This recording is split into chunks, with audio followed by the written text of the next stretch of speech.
ഒരു ദൈവ പൈതലിനെ ബലഹീനപ്പെടുത്താൻ കഴിയുന്ന ഏറ്റവും വലിയ ചിന്ത ഞാനിപ്പോൾ കടന്നു പോയിക്കൊണ്ടിരിക്കുന്നത് മറ്റാരും അനുഭവിച്ചിട്ടില്ല എന്നുള്ളതാണ്. 1 കൊരിന്ത്യർ 10:13 കർത്താവ് നമ്മെ ഓർപ്പിക്കുന്നു, മനുഷ്യർക്ക് നടപ്പല്ലാത്ത ശോധന നിങ്ങൾക്ക് നേരിട്ടിട്ടില്ല. മാത്രവുമല്ല, ദൈവം വിശ്വസ്തനാണ്, അവൻ വാക്കുമാറത്തില്ല. ഭക്തനായ ദാവീദ് നമ്മെ ഓർപ്പിക്കുന്നു, കൂരിരുൾ താഴ്വരയിൽ കൂടി നടന്നാലും ഞാൻ ഒരനർത്ഥവും ഭയപ്പെടുകയില്ല, കാരണം നീ എന്നോടുകൂടെ ഇരിക്കുന്നുവല്ലോ.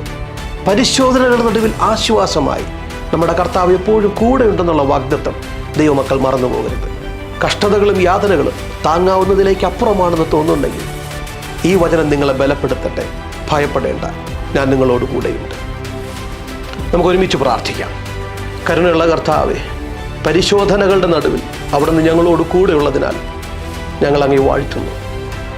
അവിടുത്തെ വചനത്താലും പരിശുദ്ധാത്മാവിൻ്റെ ശക്തിയാലും ഞങ്ങളെ ബലപ്പെടുത്തി അനുഗ്രഹിക്കണമേ. യേശുവിൻ്റെ നാമത്തിൻ്റെ പിതാവേ, ആമേൻ.